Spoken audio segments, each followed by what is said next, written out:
चॅनलवर तुमचं स्वागत आहे। आज आपण USDINR चं 4 तारखेचं प्रेडिक्शन करणार आहे, मे फ्युचरचं। तर आपण बघूया, तर हा 15 मिनिटचा टाइम फ्रेम आपण ओपन करून घेतलेला आहे। आता आपल्याला इथे बघायचं आहे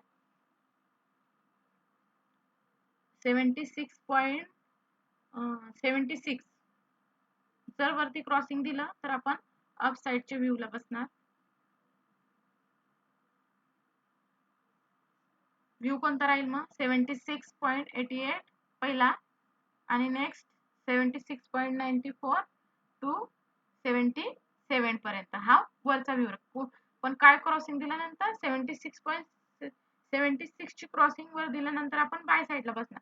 बट मग आता काय बघायचं इथे, जर असं जर झालं, समजा गॅप अप जर ओपनिंग देऊन दिली, डायरेक्ट गॅप अप ओपनिंग देऊन दिली आणि मग तिथून रिव्हर्स आलं, तर आपल्याला ते पण लक्षात ठेवायचं आहे। गॅप अप दिल्यानंतर तिथून गॅप अपची हाय जर क्रॉसिंग वरती देत असेल तरच आपण बाय साइडला बसायचं, अदरवाइज आपण वेट करायचा।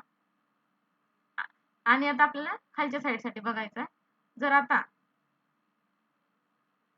76.63 किंवा 60 क्रॉसिंग दिलं तर आपण सेल साइडला बसणार। कोणत्या सेल साइडला? पहिला व्ह्यू आपला 50 चा ठेवायचा 76.50 आणि डायरेक्ट मग खाली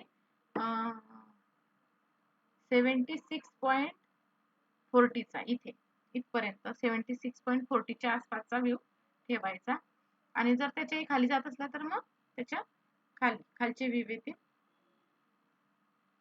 आपल्याला काय बघायचं इथे, आणि समजा आता गॅप डाऊन दिलं, डायरेक्ट गॅप डाऊन दिलं, डायरेक्ट इथून 50 पॉईंटचा किंवा 20 पॉईंट 15 पॉईंटचा काहीतरी गॅप डाऊन दिला, तर आपल्याला काय करायचं, जेव्हा त्याची लेवल म्हणजे लो दिलेला आहे तो लो तोडत असेल तेव्हाच आपल्याला सेल साइडला बसावं लागेल। म्हणजे डायरेक्ट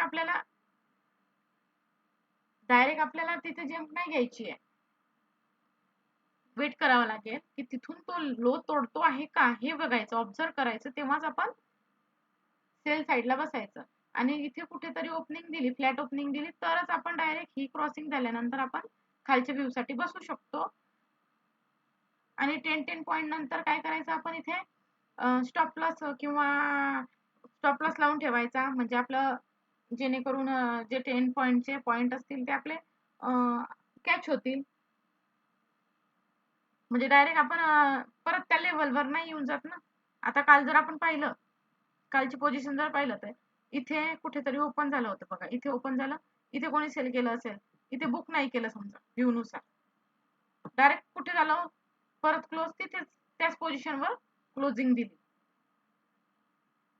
म्हणून मग काय करायचं, स्टॉप लॉस जर आपण लावून ठेवला, किंवा याच्यामध्ये काय 20-30 पॉईंट 20-30 पॉईंट फिरत असतं मिनिमम, त्याच्यामुळे आपण जर आपल्याला आपली मोठी क्वांटिटी असेल तर तसं जास्त लॉट जर असतील तुमच्याकडे तर त्याच्याप्रमाणे तुम्हाला प्रॉफिट लॉस हा दिसत पण असेल।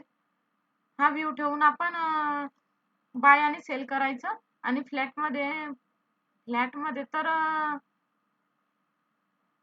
एक बाजू कोणती तरी क्रॉस होईलच, एक तर गॅप अप मध्ये कोणती पोझिशन आली, इथे हे वरती क्रॉसिंग दिलं तर वरचे व्ह्यू ठेवायचे, आणि हे जर क्रॉसिंग दिलं तर खालचे व्ह्यू ठेवायचे। आता याच्यामध्ये किती वेळ राहतं त्याच्यावर डिपेंड करतं ते, म्हणजे एवढ्या लेवल मध्ये 76.73 टू याच्या 10 पॉईंट मध्ये इथे ट्रेड नाही घ्यायचा। हे क्रॉसिंग दोघी बाजूची क्रॉसिंग दिल्यानंतरच आपण कोणती तरी एक क्रॉसिंग दिली, मग आपण ट्रेड मध्ये बसायचं त्या व्ह्यू नुसार, मी दिलेल्या व्ह्यू नुसार। आणि तुमचेही स्वतःचे व्ह्यू तिथे बघून घ्यायचे, त्याच्यानुसारच ट्रेड घ्यायचा। हे मी माझ्या अभ्यासानुसार तुम्हाला व्ह्यू हे देत असते, याप्रमाणे तुम्ही ट्रेड घ्यायचा आहे। धन्यवाद।